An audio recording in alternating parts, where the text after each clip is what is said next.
So now we are continuing to the next presentation. The title is Semiarid Terrain Alteration for Converting Dry Land into the Arable Land, Construction and Air Move Perspective.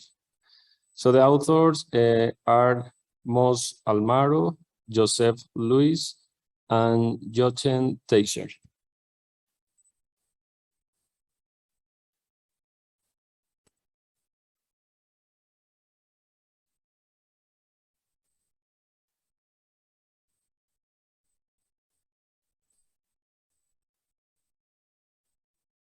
Semi-arid lands have plenty of sun and are very good for agriculture, such as in California or Arizona, which are supplied by snowmelt water from the Rocky and Sierra Mountains. But most semi-arid lands around the world do not have such water supplies. 15% of the world's surface area is semi-arid. Semi-arid is not as harsh as arid and has substantial rainfall, but due to intense solar irradiation and evaporation from the soil and transpiration from the plants, the semi-arid is dry land without much vegetation. The combined term for evaporation and transpiration is evapotranspiration. There are, however, topographic exceptions in semi-arid dry land, as you can see in this rendering. When you travel in California, Texas, or the Middle East, you will see different patterns of vegetation on a hill with a slope to the north and a slope to the south. The northern slope is usually green and lush, since it is partially shaded, so evaporation from the soil and the plants is reduced. Therefore, rainfall is retained, allowing for vegetation growth, while the southern slope and the flat terrain nearby are bone dry. This is a public work project we saw in San Angelo, Texas, where, as you can see, grass appeared spontaneously on the northern shaded slope 2 weeks after digging. Our goal is to transform semi-arid dry land into arable land that can support cultivation by construction through earth moving of slopes which will promote the vegetation patterns found on natural slopes. Crops will then be planted on the northern slope of the new arable land. Our research and development program includes scientists, agronomists, and engineers from Spain, Italy, India, and the United States who are interested in pilot development and eventual implementation in their countries. Engineers from Denmark and the Netherlands are helping with earth-moving robotics to create the slopes.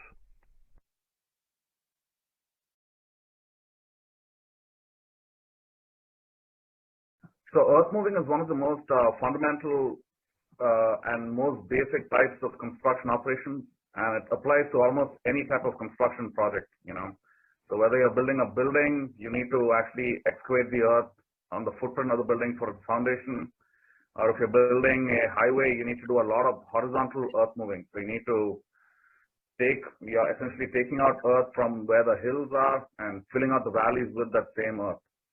So earth moving is something that's of a lot of interest to construction folks, and of course it applies to other fields like agriculture and for tilling earth and so on, as we're talking in this project. So we have some very advanced types of earth moving equipment that we use, and we have some really big players who have existed for more than 100, 150 years who've been manufacturing these equipment, like Caterpillar and John Deere and so on. So of particular interest to us is the motor grader. Okay, so the motor grader is this extremely versatile piece of equipment which essentially has a mold board that can be moved in various different configurations relative to the motion of the equipment itself. And this allows it to be used for a variety of uses, including shaping of slopes, digging light trenches, side casting material, moving material lightly, and so on. And that is what we'll be using for this project for creating slopes for the Reslope project. And another thing I'd like to add is just looking to the future. There's a lot of advancements being made in autonomous operation of these equipment using GPSs and just the types of autonomous navigation and control equipment that we are coming to see with autonomous cars. So for the Reslope project, right, essentially what we're trying to do is we're not trying to create something that is not already almost there. So what we're trying to do is we're trying to create very gentle slopes across a wide open area. And this makes it very easy for our operations, just from a logistics standpoint, because the grader does not need to turn. It can move at its optimal speeds to, and therefore boost its productivity and bring down the cost of creating and maintaining these, the reslope locations, right? And other things that are in our favor are the fact that these are wide areas, so which allows for production grading instead of, what I mean by production grading is because, it's just a matter of economies of scale. You can have these guys working continuously without any change in their operation. Of course, I mean, when they're manual, you're taking breaks, but otherwise your efficiencies are going to be very high just due to a lack of any types of disruptions into the operation that you can expect when you're building a road with traffic and when you're working in difficult terrain and so on. So since we're focusing on working in plains, and these are wide open plains which are in very remote locations, the work can get done very quickly just because the efficiency factors are going to be very high, and the grader can be working at a very quick clip. So this is just a perfect type of operation for the use of a grader, I think, outside of construction.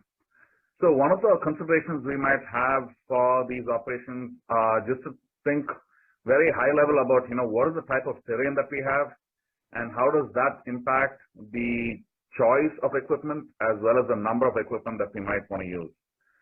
And again, things that work in our favor are the fact that, once we get the equipment there, once we figure out that logistics, then you just let the equipment do its job, okay?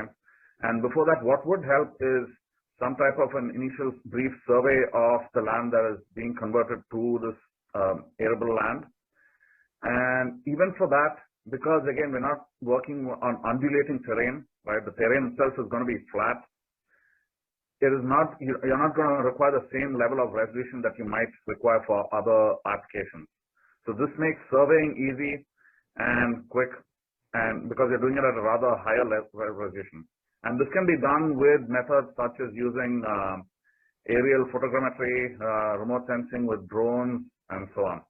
So again, you're kind of cutting down on costs by putting people on the ground, and you can survey these large areas using these aerial methods.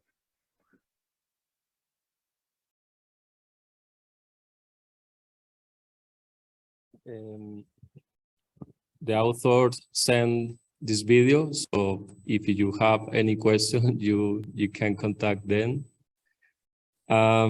So we'll move on the last presentation.